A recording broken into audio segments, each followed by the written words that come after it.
Today on the Morning Edition, it's officially Thanksgiving week, meaning many are prepping to travel and take vacations or returning from one. The Washington pipeline has been shut down for a week. What that could mean and how this may potentially impact air travel. We'll bring you the latest. Plus, the Anchorage Fire Department says there are less structure fires than in recent years, but there are more outdoor fires. They stress being fire safe and fire wise. We'll share their tips. And later, if you've ever had the driving desire to own a piece of Jim Henson puppet history, that time is now. We'll take an inside look at an upcoming auction where you could walk away with a piece of history. All of that and more as the Morning Edition starts now. Good Monday morning, everyone. Thanks for waking up with us today. And we've got the lovely Jackie Purcell joining us this week as well. Good morning, Jackie. Good morning, Chris. What would your favorite Henson puppet be? Is Elmo one? That was Sesame Street. I get them mixed up because they're both like puppets. I know. Jim Henson. The frog. We'll think about it. How's that? Kermit the Frog. That's it. I'm like, why nice. can't I? It's a Monday. Sorry, I gotcha. Let's talk about this beautiful shot. And you can see that there's a sundog. That tree is kind of shading that sun, but right there at the top of your screen, that's a tangent arc. So that's pretty cool. That is picking up some ice crystals in the higher elevations. The sun catches them and it gets a display like that. So thank you to Carla for sending that in. But let's get to the headlines.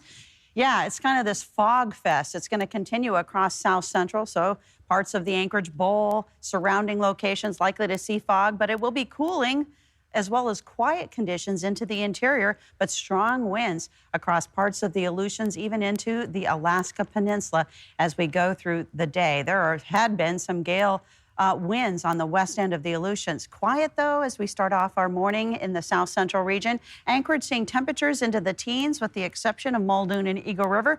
They're at 10 degrees here as they start off their Monday. But here's a look at our hourly forecast. We're going to see temperatures stay into the teens eventually, hoping that the fog will clear at least by midday so that we'll get to enjoy some nice sunny breaks coming our way as those temperatures climb to the low, even to the mid-20s. That's a possibility for the Anchorage area today. So looking forward to a change coming our way as we head into the mid part of the day. And if you like that sunshine, we should even see some sunshine into the latter part of the week as well. So not just cloud cover as we head in through our Thanksgiving week. But here's a look at our satellite and radar across the South Central region. Our 7-day forecast for Anchorage, as I mentioned, there is some sunshine in this forecast Wednesday, Thursday, Friday, when temperatures start to climb back to the 30s at least. Kristen? Several updates this morning, starting with a key arrest being made in a kidnapping case. Adelmi Ruiz joins us from the newsroom with those updates. Adelmi. Kristen, Alaska State troopers say a man wanted on kidnapping and assault charges has been arrested. Troopers say 44-year-old Jonathan Critchfield's arrest stems from an alleged hours-long kidnapping and torture situation in October in a North Pole home. Alaska's news source has reached out to Alaska State troopers to ask where Critchfield was found. We did not receive an answer immediately. As a result of the investigation, 4 other people were arrested. We have more details on what Critchfield is accused of and what the other 4 people were charged with on our website. Alaska State troopers were also involved in 2 homicide investigations in the Fairbanks area on Saturday. Troopers say 34-year-old Ashley Spann is dead after a shooting Saturday morning on Vassar Circle near Amherst Drive and Chena Pump Road. Around 2 a.m. Saturday, troopers were alerted to a disturbance and gunshot in a home. Troopers say the preliminary investigation showed 27-year-old Brooklyn Whitman is accused of getting into an argument with Spann and shooting her before leaving the area. AST says Whitman was later arrested on first-degree murder charges as well as misconduct involving weapons. And troopers are looking for information after a man was found dead in the driver's seat of a vehicle Saturday morning around 1 a.m. The man, who is identified as 37-year-old Michael Boyd, was found near a gas station on Farmers Loop. Troopers say they believe this to be a homicide. Anyone with information or dash cam video is asked to call troopers. We have that number on our website. And Alaska State Troopers also say a 16-year-old boy is dead after reports say he was snow machining onto open water near Emonic in western Alaska. Troopers say they received a call around 8 p.m. Saturday that the teen had driven the snow machine onto open water trying to skip and sank into the Yukon River. Search teams looked for him. Troopers say his body was found about 2 hours later. Kristen. All right, thanks, Adelmi. Representative Mia Costello says she's stepping down from her role as the Alaska House Minority Leader. She said in a message to Alaska's News Source on Saturday she is stepping down for personal and professional reasons. She says she will still be running for her seat. Senator Mike Shower announced in late October that he would step down from his position as the Senate Minority Leader and as a senator. Shower's position has not been filled, meaning both Republicans in the House and Senate do not currently have leaders. Alaska Airlines says it does not expect any disruption in operation through this holiday week as a result of a leak in a pipeline in Washington, causing concerns it could impact jet fuel supplies at Seattle and Portland airports, which many Alaskans travel through this time of year. The airline says it is working to mitigate any potential impacts. It says it's implemented contingency plans, including tankering in fuel on inbound flights to Seattle and tech stops on certain routes to conserve fuel. It's also expanding its trucking operation to bring in additional fuel. Officials say Portland International Airport does not expect any problems because it can bring in jet fuel on a barge. The pipeline system has been down since Monday, but there have been intermittent shutoffs since November 11th. Well, the Alaska Club for Women says it will be closing its doors for good on December 1st. The women's only branch of the Alaska Club gym chain put up posters and sent an email to members, which one shared with us. The email acknowledges the closure may be disappointing for some, but says it reflects the shifts it's seen in attendance and the broader demand for expanded strength training and family recreation options. In the email, the club says, quote, frequent users would be offered a free one-year platinum upgrade, which gives people access to the summit location.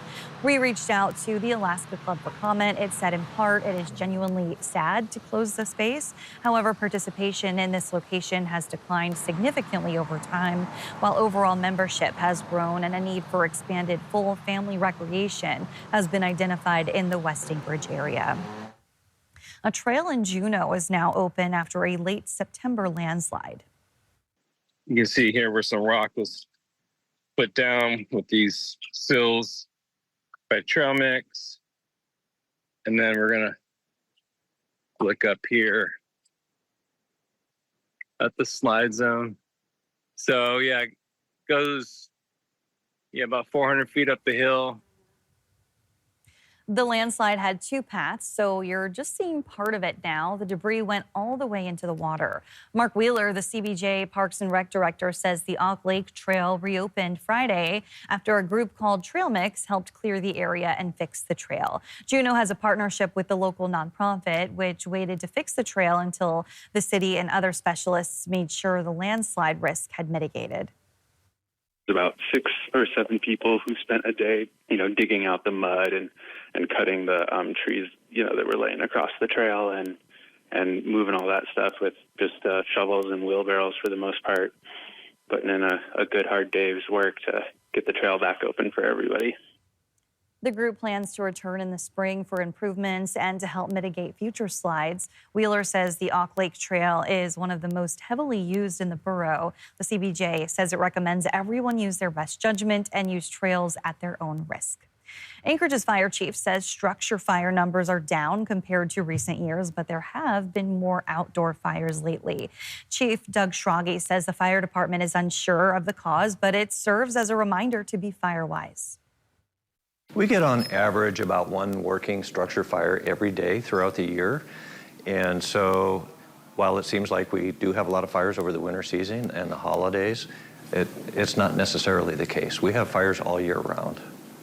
Schrage says one way to help keep your home safe is to avoid using unconventional heating methods during the frigid winter months.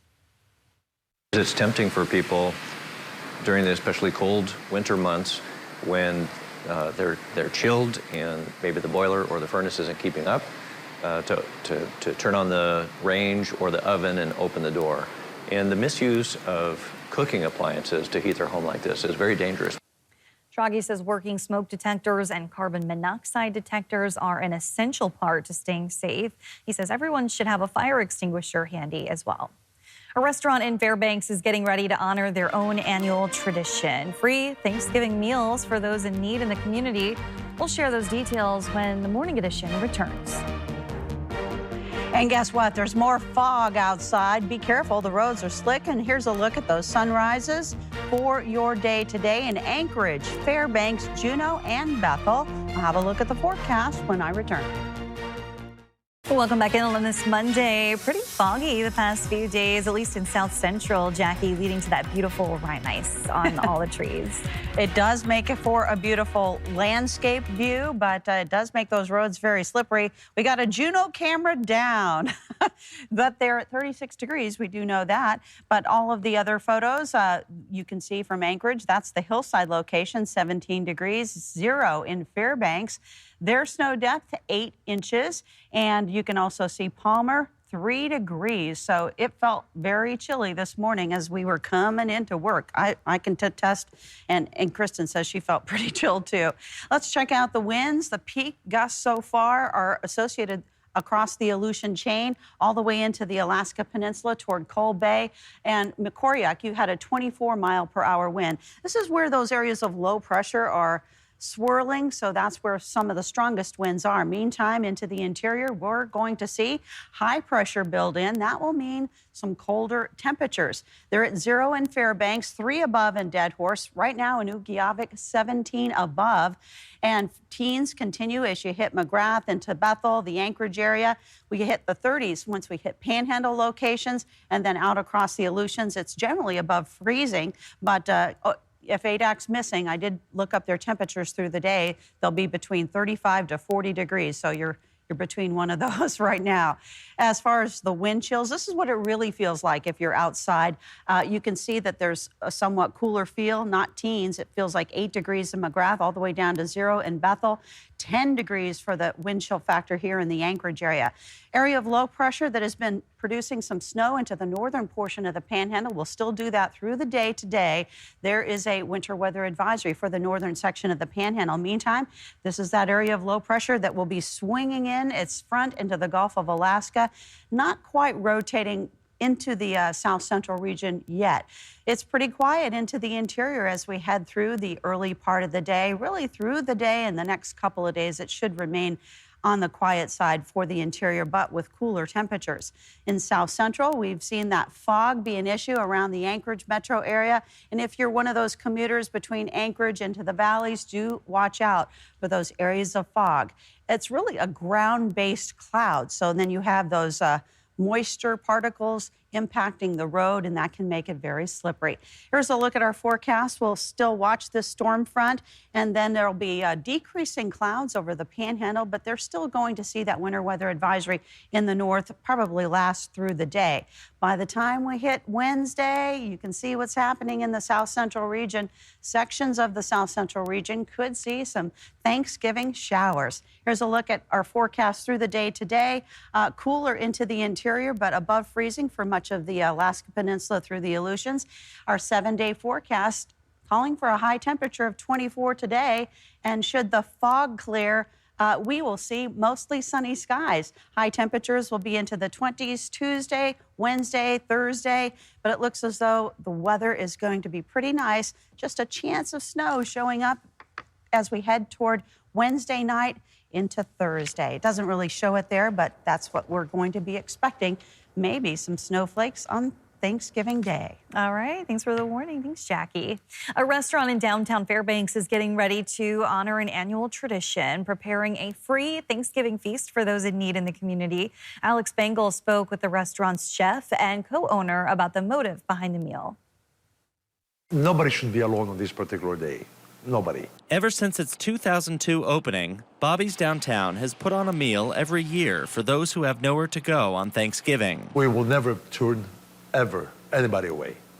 Whoever comes through the doors, We'll take care of them. From people who are experiencing homelessness to those living away from their families, all are welcome. It's easier to do something like that, especially when you have a facility like this, because it has the capacity, you have the commercial equipment. Co-owner and chef Bobby Nicolaides spends 2 days preparing turkey dinners with a team of up to 35 community volunteers. It is impossible for not one person, even for 10 people to do it.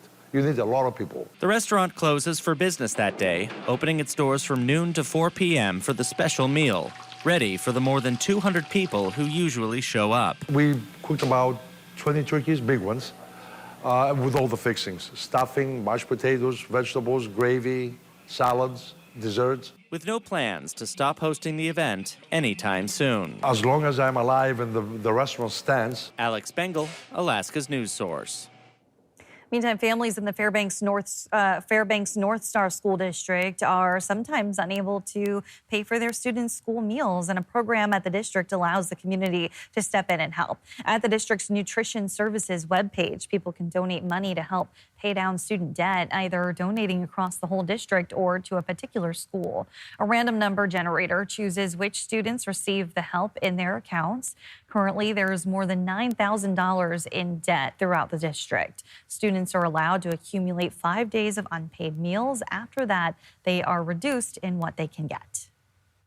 It helps families who may be struggling, and they don't necessarily want to advertise that fact. It helps ensure that students have the nutrients and the healthy food items that they need to continue to thrive and learn and grow.